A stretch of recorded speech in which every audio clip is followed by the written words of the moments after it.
Yeah, well, I suppose coming to Glasgow, from Connacht, Glasgow's way or the identity is always to try and play fast rugby, and I could see last year, Danny is sort of he's trying to add some balance into their game, and I agree 100% with that. I think the need to be adaptable is vitally important if you want to try and succeed. And that was the approach that we had for Munster. I always knew it was going to be a dogfight. They're a gritty team that are always tough to break down. They don't concede that many tries, so we always knew it was going to be pretty tight in many ways. But then when the weather closes in and the wind picks up as well, it just adds to that, and it's a leveler. So for us, it was a test of the character of the team and our ability to adapt, as I said, and to grind out wins. And that's the most pleasing part, is that it was probably conditions that probably suited Munster a bit more. It suits their identity probably a little bit more, but for us to find a way, one, to deal with them and then to deal with the conditions was very pleasing from all departments. With the balance of the team and the squad that we'd selected, we'd always said that Jamie would cover the wings. We didn't expect him to cover it for 75 minutes. That's one of the things that wasn't in the prep, but he ran there in training, and he got a feel for it. He was more than happy to run there, and I thought he did an excellent job. And same with the Robbie Ferguson one. The interesting thing about that situation was we got a penalty on the halfway line, and they had a choice to make.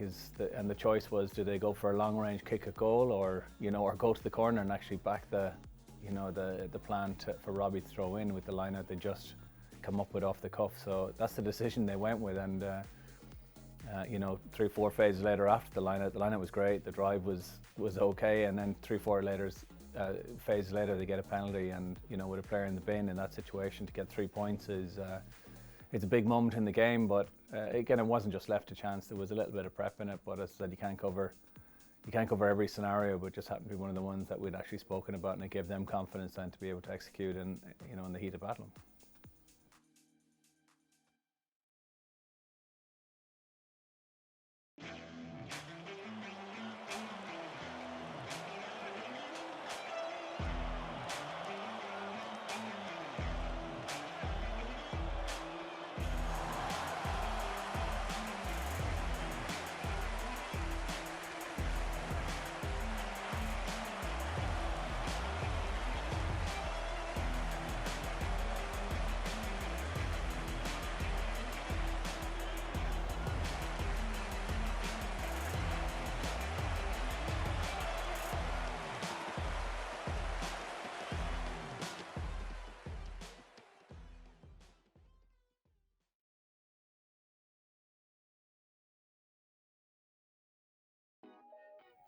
Yeah, what was interesting about the Scarlets game, looking back on it, is that, over this window, we've won 4 out of our last 5 URC games. Scarlets been the game that, we've slipped up on.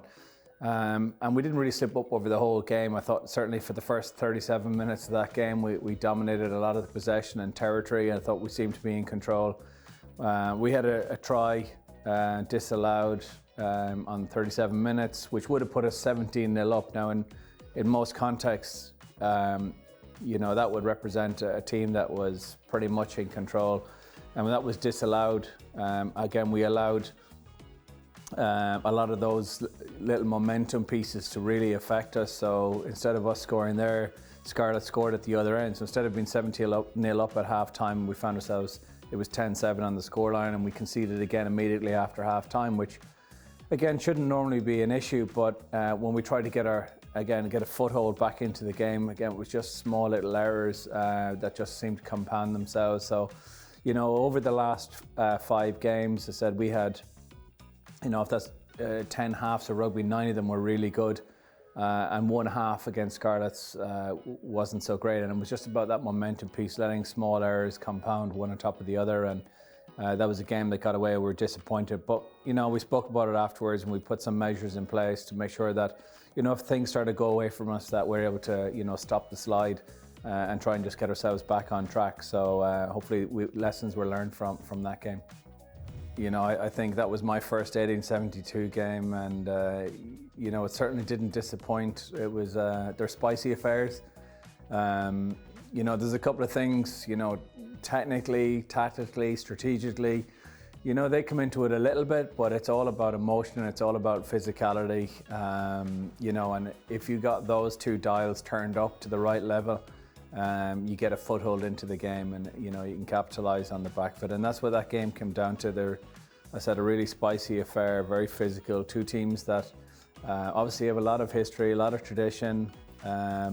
Obviously, both teams wanted it, and you know, I think we just seemed to get out on the front of, you know, those two areas, that physicality and that emotion. I think we won both of those battles, and I think that's where it was won. So, no doubt, Edinburgh were looking to, you know, to get one over us back in Murrayfield, the last fixture of the season. But what was pleasing for as well, I mean, both teams had a lot of players missing. Quite a disruptive week for both teams, I'm sure. We weren't sure what even team we were going to have on the Thursday prior, so we were pleased that the players went out, just bought in and all delivered on those couple of fronts.